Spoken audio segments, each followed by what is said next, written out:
Welcome to the Hardwood Hustle powered by PGC Basketball. We believe in the value of a coach. We're here to educate, empower, and encourage you to lead like never before. This week, TJ and Sam discuss transition offense. Should you have a numbered break? Should you run every time? The difference between a great transition team and a team that runs, and how to train it in practice. Let's get started. Welcome back to the Hardwood Hustle. TJ and Sam here with you, and we're going to talk about an X's and O topic, and specifically transition offense, and a lot of things that can come out of that. TJ, when you think about this, transition happens maybe more than any other part of the game. Any other part, it's going to happen almost every single play, maybe not a dead ball, inbounds, but other than that, it happens more than any other part. Yet, oftentimes practices are designed, and rightfully so in some cases, to be a half-court execution. And you do have to be good in that. But I think, and in my own journey, I've aimed to make practices more transition-oriented. So we're going to go a lot of different directions, or a few different directions on this today. But what are some opening thoughts that you got for transition offense? Man, I got a ton of thoughts. I mean, first of all, I think age and stage is really interesting because I think I would definitely teach kids to run at a young age early, like how to play the game faster, how to get open, how to get more shots, how to make the game more interesting, more fun. They have to learn through failure and go on that. So I definitely in younger ages err on the side of like transition basketball. I don't love like just run and jump and trap and all of that kind of stuff because, some of that can be based on, well, okay, these young ladies can't make cross-court passes or, they don't have a ball handler or whatever. So I don't love all of that gimmicky defensive stuff in the full court, but I love the idea of offensive transition, learning whether you're the better team or not the better team, learning to play fast, learning to cover 94 feet, learning to play in space. Like all of those concepts I think are really good. As you level up and you get to, high school basketball, college basketball, I think there's a whole lot of other factors that come in to transition basketball. I think in a perfect scenario, everybody loves the idea of transition basketball, but what it takes to be good in transition, what level of commitment you're going to make to it, what you're willing to live with, shots that you like and don't like. Does my defense match my offense? I just think there's a lot of decisions, and we can dive into those, but there's just a ton of decisions on offensive transition. How fast you run, how do you run, why do you run, how much do you run? Like there's so many questions to answer there, and not one size fits all. I think it's different for every team, but I think you have to ask yourself the right questions. Yeah, I agree. And again, we could spider web out, and we will a little bit, but let's go here with it first. This is something I think a lot about, and I don't know that you and I have even talked off air, off camera about it much. Let's talk about this. Do you prefer a numbered break, or do you prefer to just get out and run and fill lanes and play kind of a positionless break? Hey, we're just going to go out and run the floor and try to make plays against a disadvantaged defense. You've done a little bit of both over your career, but where are you at right now, 20 years in, with your college team? Yeah, I mean, I don't know that there's some things I feel definite about, and this one is, I'm not going to say you need to do this because I think it can be different for different teams. A couple of years back, Rick Torbett was watching a lot of film on the Golden State Warriors and their transition buckets and their baskets, and he was charting those and tracking those. And I thought it was really interesting. We had a conversation one time and he was just talking about the Golden State and how many times the break was led by somebody different. A lot of times Draymond was the initiator of the transition, but it could have been Clay, could have been, Steph, could have been anybody. And they kind of run positionless and they don't hesitate. So there is this, how long does it take you to get to the other end of the floor? I mean, most players at, high school, college, NBA, at a maximum of 3 to 4 dribbles can get to the other end of the court. And that's 3 to 4 seconds. And so anytime that you take the ball out and you get to the outlet and all that, that's another second and a half to get the ball going. And so if it's 4 seconds, I mean, that's really a 25, 30% difference in the amount of time it gets to get the ball. So I think the way to really get easy buckets in transition is be able to have multiple people that can ignite the break. I think that's the best way to get easy, quick ones.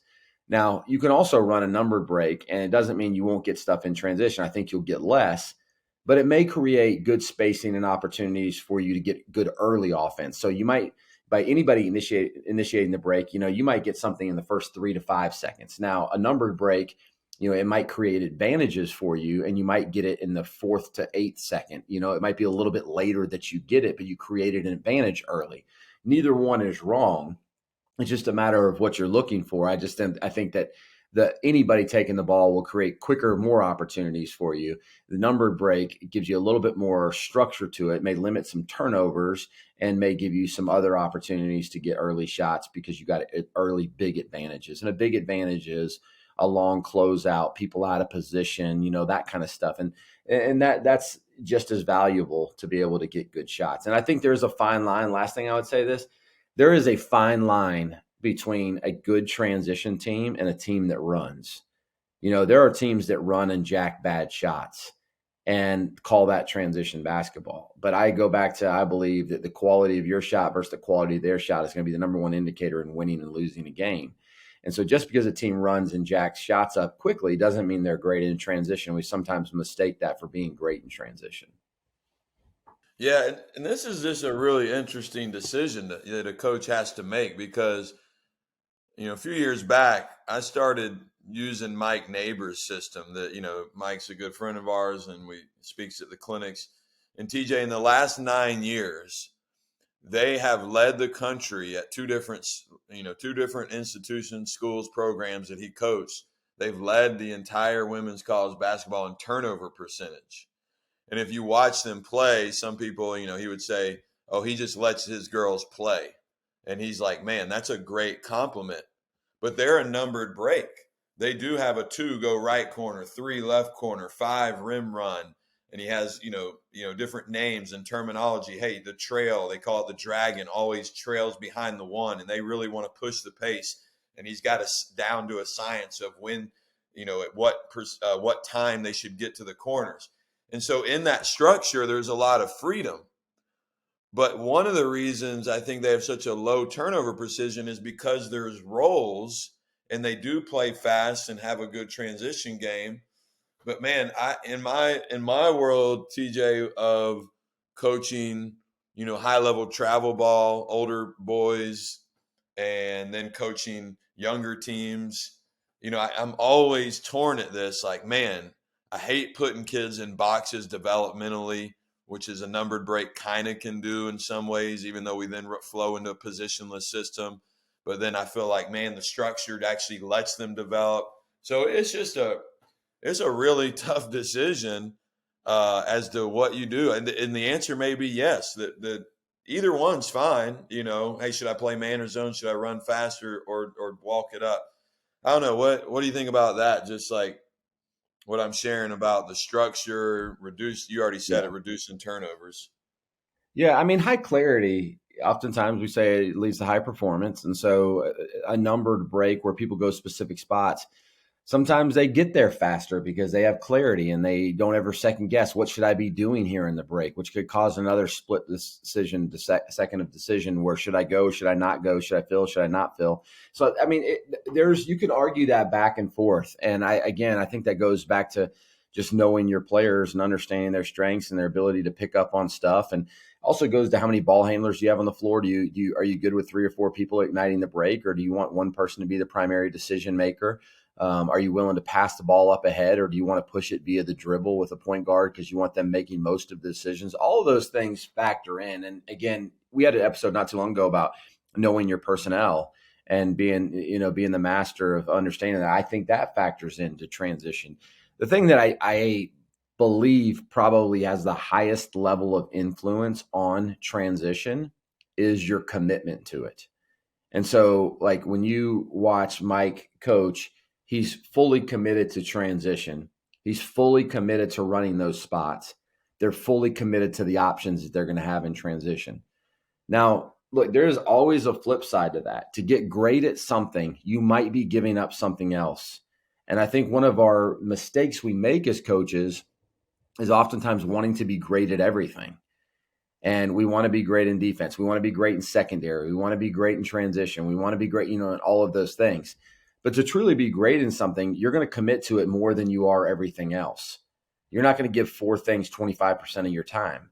If you want to be great at something and you give 25% of your time to one of 8 things or one of 7 things, like, it's going to be hard to be great at it.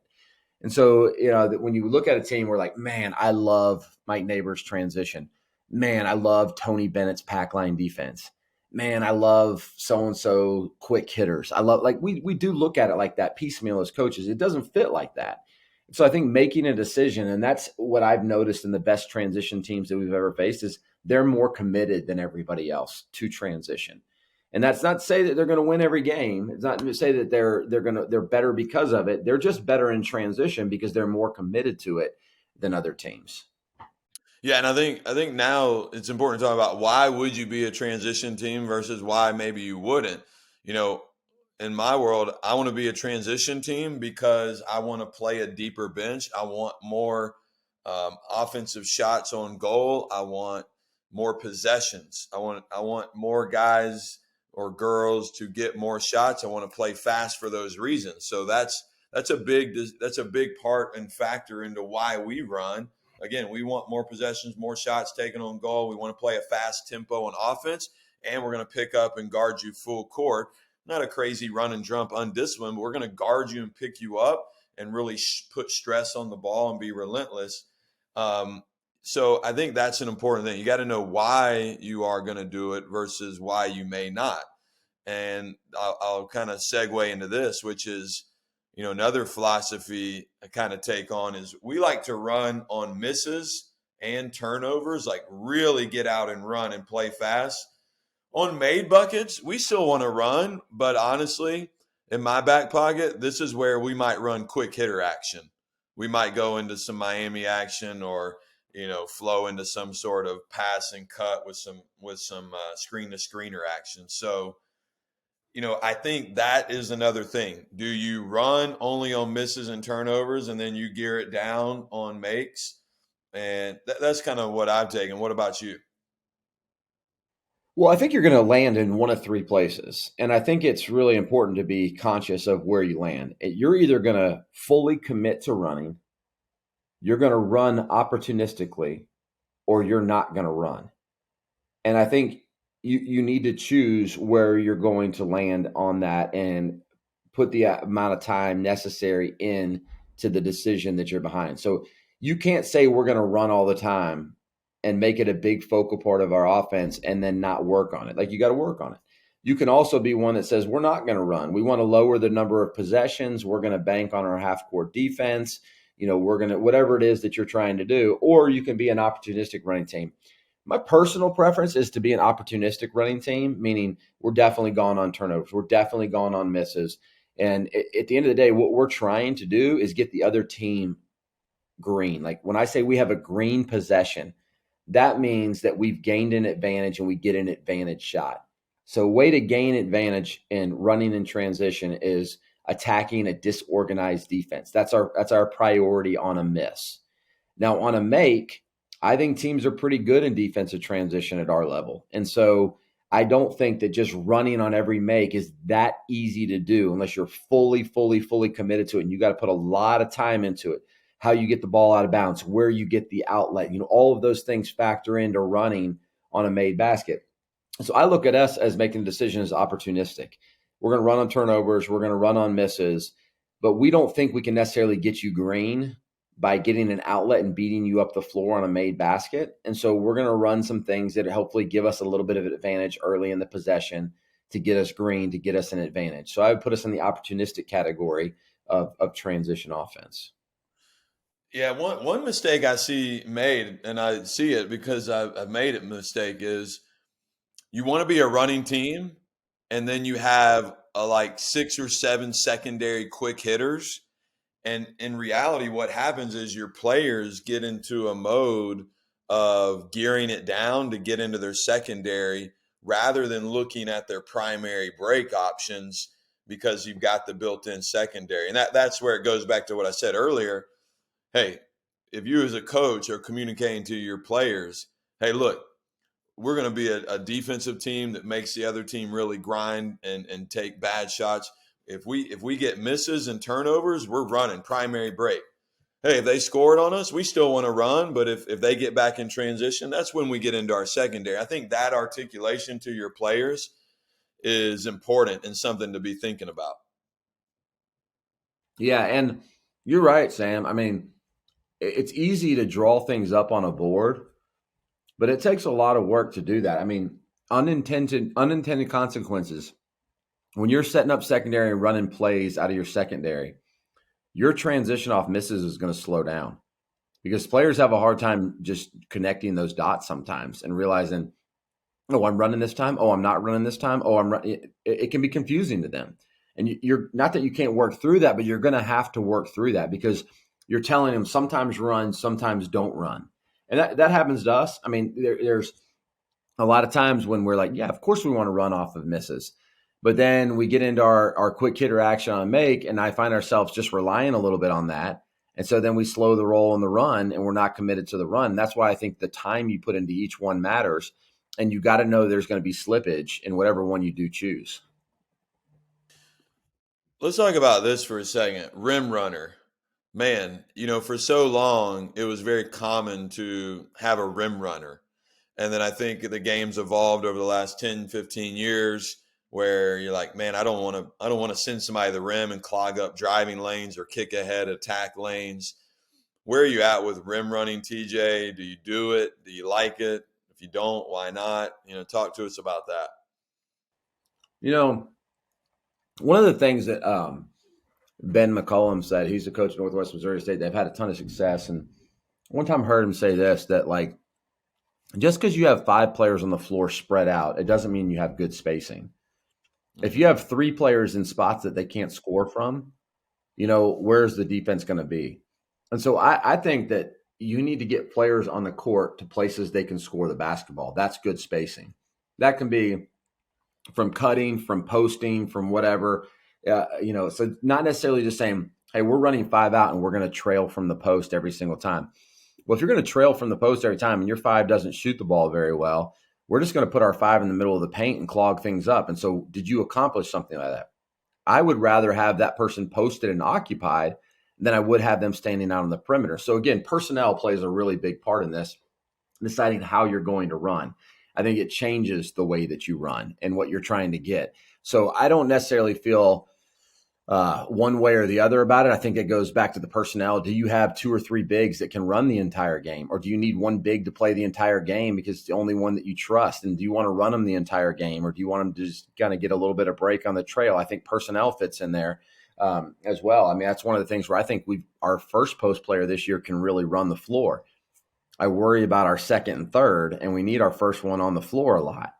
And so do we want him every single time trying to wear down the other post player while he's wearing down himself? Because we're going to ask him to be help side. We're going to ask him to rebound. We're going to ask him to help get into action. We're going to ask a lot of that 5 person.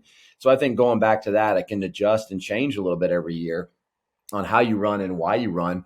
I think just make purposeful decisions. Yeah, a couple years ago, Rudy Bentley, one of our PGC directors, we helped lead this travel ball program. We went to this philosophy, TJ, where we had RT guys. Our 4 and 5, we called them RT, which stood for rim runner and trail guy.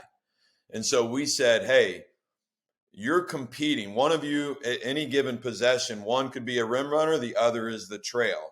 So on a defensive rebound or a turnover, they were competing for the rim run. And then we would let them either post or flow out to the short corner and eventually into a 5 out if they wanted. We play kind of a positionless. And I liked it in theory. In application, I really didn't because there was indecision. There were times where they both got out and sprint and we got 2 guys running into the paint and then they would kind of trail off or, the other one thought they were. And that's where the numbered break just made a lot more sense to me because it gave more structure. And again, Golden State Warriors, it works really well. They don't, Draymond could push it, Steph, Jordan Poole, all these different guys. And I think that pro level, more mature player, higher IQ, more practice time. There is, like you said at the very beginning, there's just so many factors that go into it. And I think being aware of that is just so important. And so that's where and let me, one more point on that. So we had a kid, you recruit him. He's playing junior college out in Midwest right now. He's about 6'9". I was like fighting tooth and nail to try to get him to be a rim runner. Like I just wanted it. And I realized about 2-3 weeks into practice, I said, Sam, what are you doing? Stop fighting it. You know what I did? He just became permanent trail guy because me trying to get him to sprint the floor every time, like I was losing that battle and he was too good of a player. He could trail and shoot the three. He could post up. And that was more like I still had a high standard for his effort, but he won that one. He was our permanent trail guy because he could still utilize his skill set. So again, I'm sharing these things, TJ, because I think these are important things coaches need to be thinking about. What are your thoughts on that? Yeah, I think that there are times when you need to punt on some things, whether it's in transition or not in transition. You know, you're fighting something that the return on investment's not really good, and you're not going to get where you want to get. You're going to waste practice time, and so you're not giving in to the player, but you're just going to say, "This is not the battle I want to fight." There may be another battle more important to fight. I think that it is. I've always felt it's a mistake not to be at least an opportunistic running team. Even the analytics play out pretty good at the percentage of shot that you're going to get in the first 5-6 seconds, where you're going to get in the last 5-6 seconds in the middle of the shot clock, what you're going to get. And it is always tougher to go up against a set defense, right? And so not making the decision to go run and get some of those opportunities. The only way to balance that out is to be on the other end really good in defensive transition, because if you're going to get 0 points in transition and they're going to get 8, that's a pretty big gap that you have to overcome. And so I've said this before, it doesn't matter where. I think winning that category, like if you're trying to score 28 points in transition and you're trying to give up 18, you're a plus 10. That's good. If you're trying to get 4 points in transition and give up 0, that's your game plan. You're sending 5 back. You're walking it up. You're always floor balanced. That's okay too. You're 4-0 in transition, but you do have to be conscious of the fact it's hard if you're going after 0 points in transition. Your defense has got a lot of pressure on them, and your offense has a lot of pressure on them because they don't get those easy buckets. And you can see that. And again, not the wrong way to do that. You can see that in Virginia sometimes. They struggle offensively. They don't always look fluid. They're probably not seeing the ball go through the rim as much because they're a little bit more structured in the way that they go through that. And that can be a part. But it works too. They've won a national championship that way, and they've played some 52 to 48 games, and they don't give up much to you in transition. You're going up against their set defense, and they believe in it. So there's not just one way to skin a cat. There's a lot of different ways to do it, but I just think you have to be intentional about your game plan in transition, your offense and defensive transition game plan, because you can't be giving up 14 and scoring 4. You're going to have to really overcome a big gap of a -10 somewhere else throughout the game.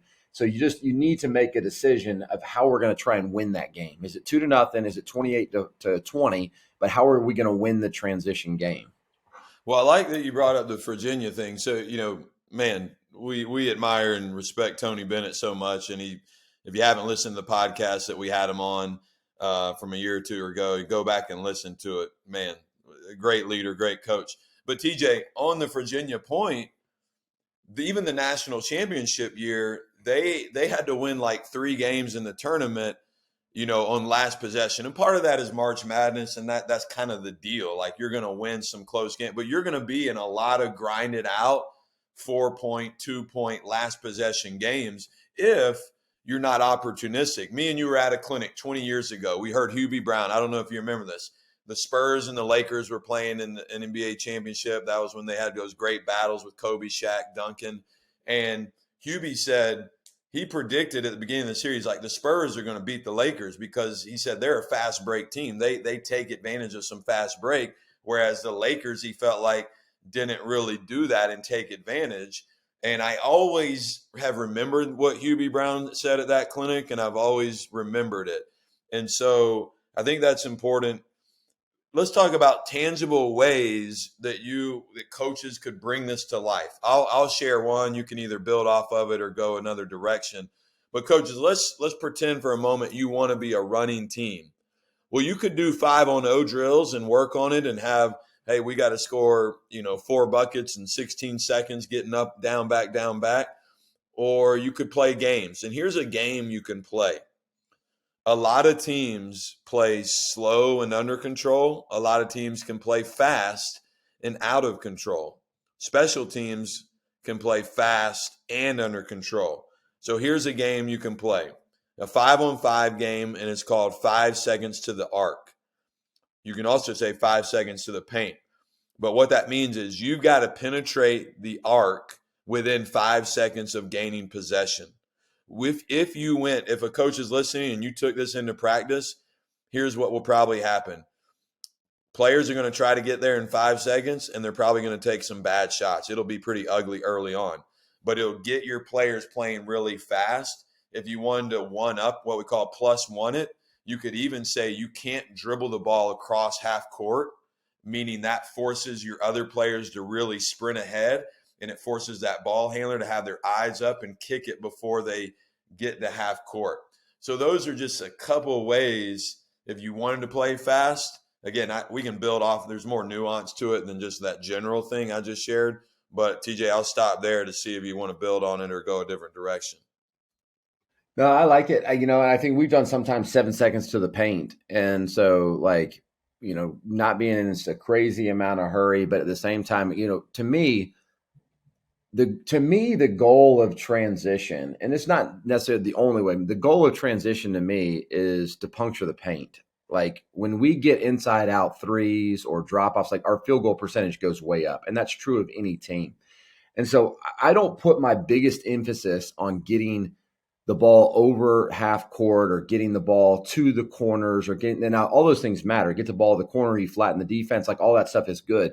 But at the end of the day, like, can we get the ball into the paint in that, 5-6 second range, then they're going to be scrambling. And so I think the team needs to know your end goal there too. This is where I see teams go bad, where running fast means shooting fast. And like you said a second ago, under control team. So running fast doesn't always mean shooting fast. We're running fast to create an early big advantage. We're not running fast to shoot fast. Now, if we run fast and it creates a big advantage in 3 to 4 seconds, then we will take that shot. But we're not running so that we can shoot fast. We're running so that we can get an advantage quickly and have more time to gain advantages and use advantages. Well, are you okay with the kick ahead non-paint puncture three, the sprint in the fill of the corner, the wing, and kick ahead and shoot that for your good shooter? Yeah, I think that's one of those green light, red light, yellow light things. You know what I mean? I think where it gets messy is when anybody shoots it, because listen, if you go and you really chart shots, not all shooters are the same. Some people on the move, some people running fast and stopping on a dime. Like there might be some players on your team, that could be several players on your team that could shoot 40% from the 3-point line if they take the right ones under control with time. All of those things happen. They can shoot 40%. Now, your best shooter may only shoot 38, 37%, and somebody else shoots 40, and you think, well, that person's got a higher percentage. They probably just need to take less and take the right ones. Whereas somebody else, running in the transition, and they're at their best, they're a 40% shooter. Now they're shooting quick ones on the run in transition. I bet they drop down to 33, 34, 32 even. They get down to that percentage. I'm not a big fan of yellow light shooters taking transition threes before the ball ever penetrates the paint. Now, if you are a yellow light shooter, which you're fine to shoot the three, just not pull anything, I like for theirs to come inside out. So if we get into the paint in 5 to 6 seconds and they get a kick out there and it comes inside out, I like that one. Yeah, that's good. And I would say also in all this conversation, when you start doing things like playing those 5 seconds to the arc, 7 seconds to the paint, you can game the game. Meaning, hey, if we get a layup, catch it 2 feet in the paint with a layup, there's 10 points. So you're really rewarding running the floor, whatever it is your offense that you value. Maybe it's the paint kick out, the three. Hey, that's a 10-pointer. Maybe it's the rim runner. Maybe it's the ball screen. Whatever it is that you like. What you're going to do also, what you're going to do? You're going to improve your transition defense. because now they've got to value getting back, stopping ball, communicating. And so this is where you cross-train your systems, and it's not just an offensive drill. You're actually making your defense better. And coaches, I think that's important recognition here of that. Like, you're training your defense, you're training your whole system, whatever that is that you choose. Yeah. Yeah. And I do think that there's a lot of cross-training that has to happen to be a good transition team, because the word transition in itself, a lot of times if we just go 5-on-0, run everybody to their spots, we get a clean outlet, we get a clean, whatever it is, like that looks really pretty. But really the biggest piece of transition is little things. Like, do we get wide and up for the outlet? Are we running through our pass and the pass is on time? Are we peeking ahead to get an early shot of who's where so that we can make better decisions? Are we filling lanes wide? Are our first 3 steps really hard? Like all of those little things. When I see good transition teams, they take care of those details and they care about those things, because all of those, I just named like 5 little habits. All of those 5 habits could be 0.3 of a second. And so that adds up to what, a second and a half of time. Even though they seem minimal, a second and a half in transition is a ton of time. And so you're trying to just saw off little pieces at a time to make sure that ball is getting where it needs to get fast. And it's hard to do with bad habits. That's where I think teams say, we're just going to run because we're athletic, and they don't build good habits. They look like a train wreck. And so having the habits to run is also a really vital part of being a good running team. Yeah, it's so true. And there's a big difference in running and sprinting. There's a huge difference. A lot of players run the floor, but they don't sprint the floor. And it takes a commitment. Like I tell some of our bigs all the time, let me back up. I tell our bigs all the time, you don't have to get a post touch to go get 8 points a game. Here's why. Run the floor, sprint the floor, get 4 points a game on that, then go be relentless on the offensive glass. There's another 4 points. That just takes willpower and effort and relentless attitude, and play less minutes because you're playing so hard and your productivity goes up. So there's a lot. And then my second point there would be your point guards. If you have a point guard that really can push tempo and get players to run with them and play at a fast pace and under control, like, man, you got a chance to be fire in transition, because they can get into creases, they can get to paint, they can find the open shooters, they understand how to manipulate the defense, changing sides of the floor. So if you can get your point guards to do it, I think you got a chance to be a really good transition team as well. Yeah. And I think, Sam, often as we do on the show, we're not telling you what's right or wrong. We just want to help you to make the right decisions and ask the right questions.